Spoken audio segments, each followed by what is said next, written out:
hams are going to have a lot of mold on it depending on how you store it. When you come out of here, because we let them hang in here for about a month from now, you'll pick them up. There'll be a date to pick them up. And depending on the humidity and all, there could be some mold on your ham today, you pick it up. Depending on the location in there has something to do with it. More humid spots have more mold on it, I think.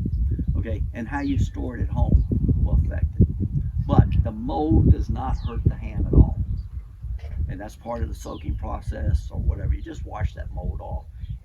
So how to cook the ham. After you've cleaned it and washed it, there are a couple of methods. I use the simmering method where you use a water bath and cook it in there. You know, you try to put it in a big roaster pan and you just simmer it. You do not boil the ham.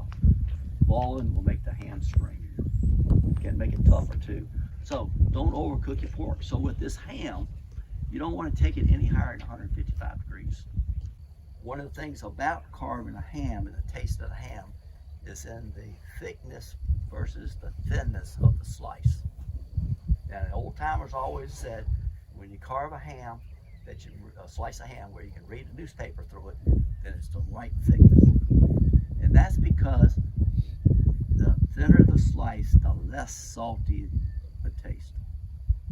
The thickness of the slice affects the flavor. To take the skin off and the fat off, you want to use a knife that's kind of got a curved one to it. See how that one's curved? This one shows a little better. This one, it's much easier to cut that skin. It's a skinning type knife. And if you got a skinning knife, it's even better. But it's much easier to cut on that skin and remove it from the fat. Do that. And then you use the same knife for taking the fat off. Just be aware that your hands and all will get greasy. If you're just going to slice it off of the bone, let it cool overnight the next day, because it's hard to cut a thin ham. And then you can slice it the next day. Now, it is not an easy meat to cut. You've got to let that country ham cool overnight, and then you got to have your knife that you're going to use extremely sharp. I like using a knife like this, a chef's knife. This is what I recommend. It's a high carbon steel blade, which means it will sharpen very easily, but it doesn't rust like a carbon steel blade. I highly recommend that you buy them. You'll find it so much easier slicing your ham with that type of knife. So how do you sharpen your knife to get it so it's a good cutting? Well, a good old whetstone, and it does not have to be a really expensive one.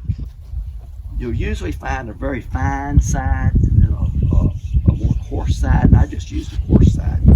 And like this is a curved blade, so I'm going to come down here, and this will tell you to hold it, I think, 10 to 15 degrees. You put a little pressure on it, but not a whole lot of pressure. And you just go the whole length. You turn it over. You want to catch the curve. Then you want to get the broad part of the blade. Now, I do the whole length of the knife. I do the full length. And that avoids that uneven knife blade for cutting that your grandma had.